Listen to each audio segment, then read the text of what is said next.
Hello everybody and welcome back to the free online woodworking school where we aim to take your woodworking skills to the next level. In today's video, we're going to get the cabinet glued together. Let's get going.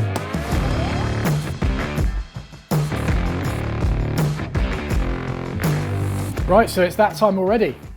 Glue up time. So I've prepared a couple of things to make this process a little bit easier, to help close up some gaps and to ensure that it goes together square. Let's talk you through them. So firstly, we have got these two substantial blocks of solid wood. They could be man-made boards such as plywood if you fancied, but these are going to be used to act as gluing blocks to press on the sides of the cabinets to ensure that those shoulder lines along the shelf close up nicely. And we'll also be modifying these blocks slightly to make them perform better than they would straight off the planer or hand plane or whatever. And then the second one we've got is these. We used these in the dovetail box project to ensure that the box went together square. These ones are just slightly more substantial for no particular reason. They're just made of scrap timber. And these are going to be used to ensure the cabinet goes together square. Now, getting this project glued up can take a fair few clamps. In the tool list for this project, which is available from my website, I recommend the use of these parallel jaw clamps. These are 600mm long and have quite a deep throat on them, meaning they're perfect for this where you want to distribute that weight.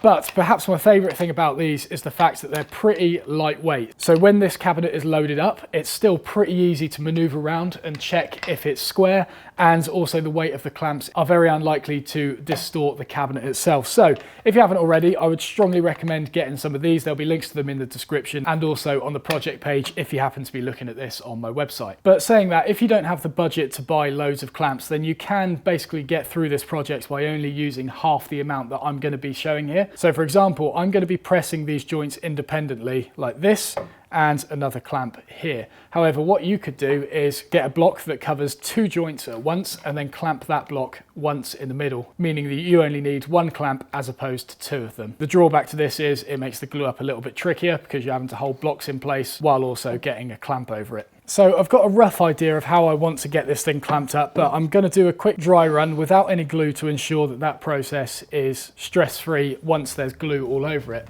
What I'm thinking is getting long clamps, pressing the joints into their sockets. Not too much pressure to do this, just enough to bottom them out.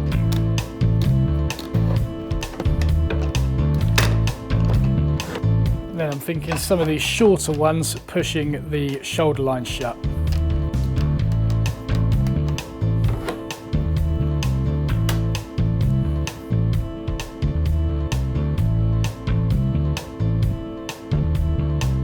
Okay, so it looks pretty complicated so far, but it's not too bad. I've just got a clamp pushing the dovetail down into the socket and then another one that's closing up the shoulder lines. That's all it is at the moment, but there are a few issues that I'm currently seeing already that I need to remember when it comes to doing the actual glue up, which is the whole reason we do this dry fit first. Firstly, I've got a little gap down here next to the drawer runner which isn't closing up, and because of all the clamps in the way, I'm unable to get a clamp on that in order to pull it in close to the edge of the cabinet. That gap won't be a huge issue if it was there, but I'd rather get rid of it. Also, I need to be careful that squeeze out from both of these tails doesn't end up gluing the end of that drawer runner, or else it may prevent these side panels from expanding and contracting freely, which is the whole reason we left that gap in the shoulder line, and it may cause a split or something like that. I'm not too sure. So I need to be very careful with the amount of glue I put on these tails and ensure I don't overdo it, which is what I tend to do. And you may also remember that I was intentionally going to leave a step on the front of the shelf that I could plane off afterwards. However, at the moment, this clamp is restricting that shelf from being shunted forward. And as a result, there is a small lip on the upright part of the component, which is going to be a nightmare to flush down afterwards because I'll have to do that whole entire side of the cabinet, which then may throw the dovetail off at the top or bottom of the cabinet. So I also need to ensure that this clamp is not restricting anything. Now, the only other thing I want to sort out is the little gaps on the shoulder line of the shelf, and to do that, that's where these blocks are going to come in. Now, these are always fun to try and get into position and clamp when it's just one of you, so I use a little dab of super glue and some activator. These are literally just 3 tiny blobs I'm doing. And then on the side of the cabinet, activator on there and pop that on. So it's temporarily holding it there while I get the clamps on. Now, I mentioned that I wanted to modify these blocks, and I mean, I probably still will do that. We'll see how they perform when I get them clamped now, but by making a small adjustment to these, you can definitely increase the performance of them. So we'll get one over the back here. You can hear that good old creak of everything bottoming out. That's a good sound, that. One on the front. So if we get this standing up, we'll have a look at what's going on. So the shelf corners have closed up nicely and the dovetail shoulders are looking good. Okay, and then we'll just check the fit of the drawer runners. Check they're all sitting flat, which they are not. There's a little bump happening there, and that's caused by the clamps at the bottom by the looks of it. So where these bottom clamps are pushing the dovetails into their sockets, they're also causing this to kind of twist in the cavity, and thus this side is higher than the left-hand side of the drawer runner. But I reckon once I back off these clamps and I'm able to get a clamp pulling into the side of that drawer runner, that should help pull that back into line. So there was a few things learnt in that glue up. Let's do it again. Let's see if I can get rid of those problems that I just had.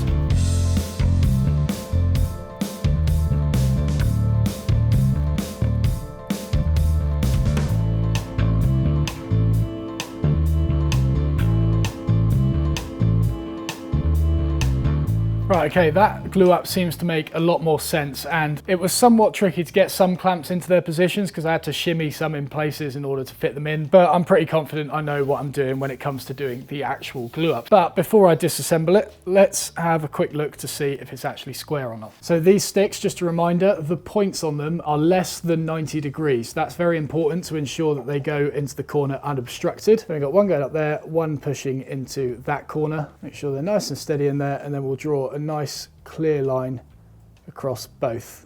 Then hopefully by flipping them around and measuring this diagonal, those lines, oh yes, that's good when that happens. So those lines line up. Remember, if the carcass isn't square when you put the clamps on, then you have to start skewing the clamps in order to press that skewed shape out of it. Now, if this carcass stays nice and straight during the glue up, then I'm not going to be able to demonstrate this, but this is something that happened in the previous project where we made the dovetail box. When I was gluing it together, it was pretty badly skewed and I had to adjust the clamps in order to straighten it out. So if you're unsure how to angle and adapt clamps in order to adjust the carcass to be square, then that video will be linked in the supporting resources below. So let's quickly talk about adjusting these blocks. The problem with clamping deep carcasses like this across their width is that it's very difficult to get pressure right in the center of that shelf. I'm using quite a substantial block here in order to distribute that weight, but even with this, it's highly likely that it's going to be lacking in pressure in the center because the clamps are just going to be mashing it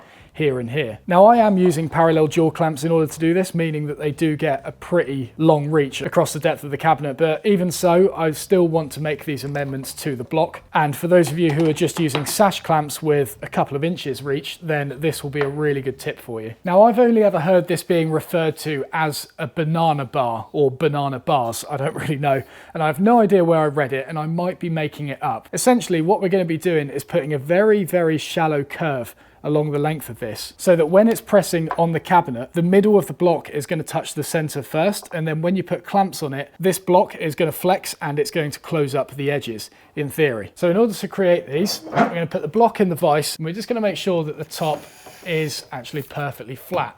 So a couple of shavings with a plane should confirm that. And to create this curve, it's going to be really, really subtle on this block because it's so thick and it's not going to bend very much. So if we say that, you know, that's our halfway point and that's where we want the peak of the bump to be, let's do sort of a shaving from here onwards and then here onwards, there and then there, going off this way. So start here, short shaving, didn't really catch it there. There we go. Slightly longer one. Yeah, one more.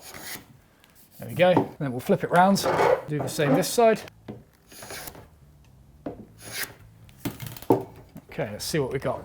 Now that is pretty damn spot on, I reckon. You can see that we've got no more than 0.5 millimeter gap when it's seesawed. So I'll do the same on the other block, and then we'll do a quick dry clamp with just these in place to see if it closes up nicely. So short one, bit of a longer one, flip the piece around, short one, long one. That's a bit easier. Quick dab of mitre bond right in the centre this time, because that's technically the only part that's going to be touching here. So with the first clamp on, you can see it's pretty tight at the back and then it starts curving away from the front. I might have overdone it here. I don't know, we'll see if it closes up. Same again on this side, looking pretty good at the back, and then I think this one's probably closer to where I want it to be, but you know, we'll try it out. Because all we're looking for here is this gap to close up, and then once it does, we should start seeing the shoulder lines on the shelf close up. If I manage to do that with these clamps, then these bars are absolutely fine.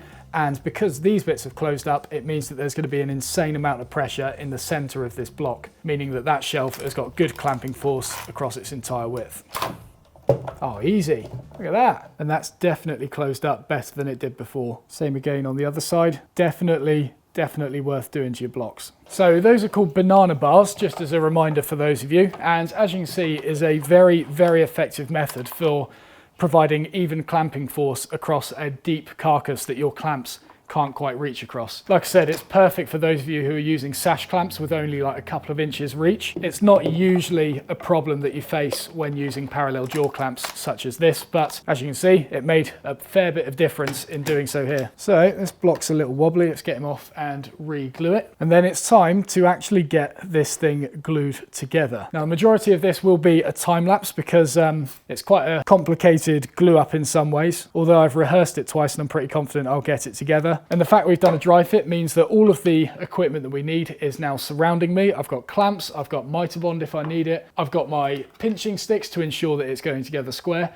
Everything required to complete this glue up is here within arm's reach. The only thing that I'm missing is some rags in order to clean up the glue and the glue itself. So in this case, I'm actually going to start by getting the shelf in place. So that will drop in and then get the other component on top. And then what I'll be able to do from there is just slot the dovetails in from above. I'd rather do it that way as opposed to putting the dovetails in first and then try and slide this through the back, which of course is possible, but it's going to push loads of glue to the front of the cabinet and might end up being a little messy, which is what I'm very good at doing when it comes to gluing up. So here we go.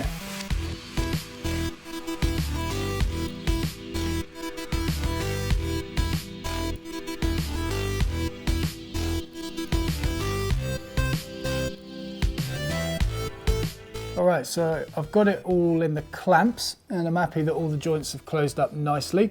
So we're just going to check everything for square now. This is where it says it's off, isn't it? Let's have a go. Oh, it's well off. Look at the state of that. Rubbish. Okay, so because that line isn't reaching the other line, it means that technically this diagonal is the shorter diagonal, thus this is the longer diagonal. And sorry if I sound patronizing while explaining this, but I literally have to talk myself through it every time I figure it out as well. So, short diagonal, long diagonal. So technically this is skewed over like this at the moment. So in order to counteract that, we need to angle the clamps in that direction, i.e. by tilting the heads across to your left. So let's give that a go on some of them and see what it does. Just very slightly. I mean, essentially what you're aiming to do here is tilt the clamps in the direction of the longer diagonal. That's the simplest way of putting it. But again, I did explain this better in my video on how to glue a dovetail box together. So if it doesn't really make a lot of sense, then go and have a look at that.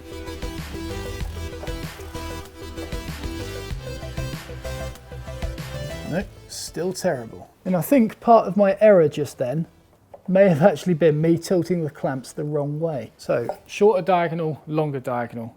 Yeah, I pushed them in the direction. I made the problem worse. Right, so they actually need to tilt the other way. Maybe I forgot to account for the fact that I was standing on the other side of the cabinet when tightening these up. Now, I am using Type Bond 2 for this, which does tack up pretty quickly. So I can't imagine that just doing it with these clamps is going to adjust anything. So what I'm also going to do, because it's a bit of an emergency, we are going to adjust these clamps as well to push in the direction of the longer diagonal. So this is the longer diagonal, so we're going to tilt the clamps up towards that way. So up like that, and with any luck, I'm going to stay on this side now so I don't get this wrong. Oh, I think that's it. Nope, still off. Okay, so this is the longer diagonal. We've overdone it. We've overdone it. So back one of these off. And sometimes just releasing the pressure on them ever so slightly can cause it to sort of spring back a bit.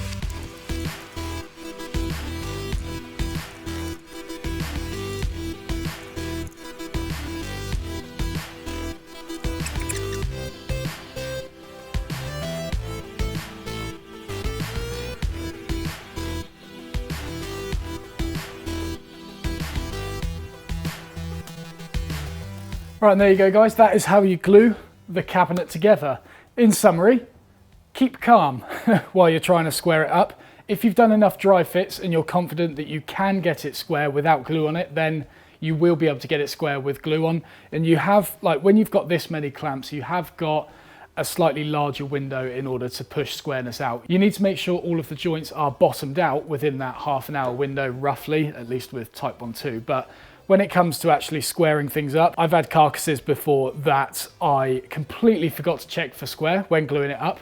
Came back about an hour later, managed to push it back into square, and then it dried, came out absolutely fine. So don't stress, you do have plenty of time, just make sure that you've got the whole thing planned out. As for squeeze out on this carcass, I haven't really got a whole lot in there. There's a few little bits in places, but it's like right in the corner of the dovetails, and if I try and scrub that out with a rag, then it's just going to end up raising the grain, spreading the glue, and it's going to be more difficult to get it out of some of these tricky spots. So I'm actually going to wait for it to dry and then chisel out some of the excess, and I'll show you how to do that when it comes to cleaning up the joinery at a later date. But for now guys, thank you very much for watching. I hope you found the video useful. Don't forget to press the like button if you haven't already, and subscribe by pressing the big round button to the left hand side of the video. You can move on to the next lesson by pressing the button below, and I will see you there. Cheers.